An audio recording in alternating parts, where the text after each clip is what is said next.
Greater Noida में विकास की रफ्तार लगातार तेज होती नजर आ रही है। एक तरफ नए नए प्रोजेक्ट्स की शुरुआत हो रही है तो दूसरी ओर GNIDA द्वारा कई कामों को बेहतर योजना और पारदर्शिता के साथ आगे बढ़ाया जा रहा है। हालांकि यह भी सच्चाई है कि कुछ परियोजनाएं ऐसी हैं जो लंबे समय से चल रही हैं और अब तक पूरी नहीं हो पाई हैं। इन प्रोजेक्ट्स को लेकर लोगों के मन में सवाल भी हैं।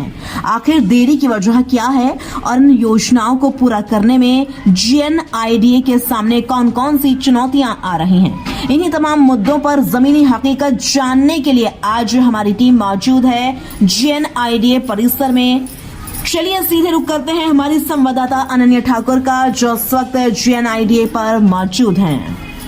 ग्रेटर नोएडा अथॉरिटी में लगातार प्रोजेक्ट्स चल रहे हैं, उस पर बात करने के लिए आज हमारे साथ जुड़ रही हैं ACO लक्ष्मी मैम, जिनसे हम बात करेंगे कि ग्रेटर नोएडा में अभी कौन कौन सा प्रोजेक्ट चल रहा है। जैसा अभी आगे एक बहुत बड़ा प्रोजेक्ट चल रहा है, गौर सिटी में अंडरपास बन रहा है, उसकी अभी क्या स्थिति है और वो कब तक पूरी होने की उम्मीद है, उस पर बात करेंगे लक्ष्मी जी से। मैम बहुत बहुत स्वागत है आपका हमारे भारत न्यूज़ 360 टीवी में।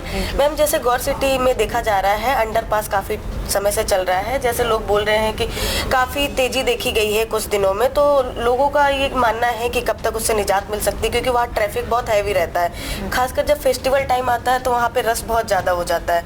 तो आप हमारे दर्शकों को बताएंगे कि कब तक ये पूरी होने की संभावना है और कब तक लोग इसका लाभ उठा सकेंगे? ओके, सो ये प्रोजेक्ट अराउंड 9 मंथ्स बैक उसका शुरू हुए थे।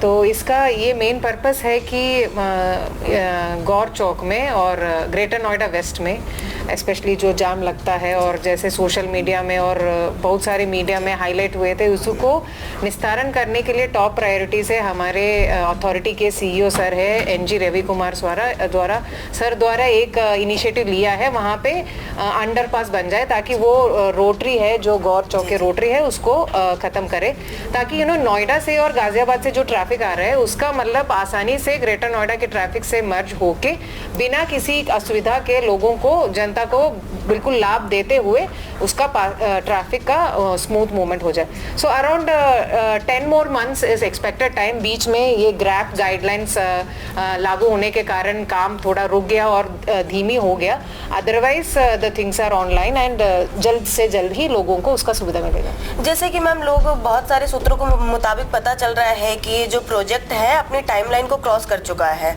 जैसे कि सूत्र बता रहे हैं, तो इसके बारे में आप क्या कहेंगे? इसमें basically the issue was that there were some hurdles, basically like sewer line का शिफ्टिंग, इलेक्ट्रिक लाइन का शिफ्टिंग, ट्रीज का शिफ्टिंग, वो उसमें थोड़ा समय लग गया, बट अगेन उसको हम दिन रात काम करके उसको कवर अप कर देंगे and within time we will deliver the project. And also again due to GRAP also थोड़ा टाइम बीच में रुक गया, otherwise we will deliver the project within time. Okay, जैसे मैम प्रोजेक्ट्स की बात चल रही है तो अभी ग्रेटर नोएडा ने काफ़ी सारे नए प्रोजेक्ट्स लॉन्च किए हैं, जिसपे से बिलो रेट टेंडर का एक कॉन्सेप्ट चलता है कि गवर्नमेंट कहती है जो रेट सबसे बिलो आएगा उसको हम काम देंगे, it's a good.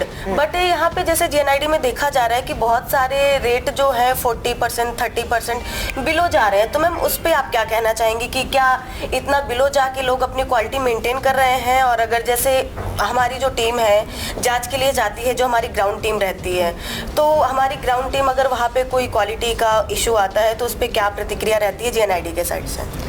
So actually जब टेंडर बिलो जाते हैं, so if it is more than 10% अगर बिलो चले गया, एक एडिशनल परफॉर्मेंस गारंटी हम कॉन्ट्रैक्टर से लेते हैं, ताकि अगर इनकेस कोई भी शिकायत मिले क्वालिटी के ऊपर तो उनका जल्द से जल्द हम उसको जब्त कर देंगे और उनके खिलाफ ब्लैक लिस्टिंग या FIR इंक्लूडेड कार्रवाई हम कर लेते हैं।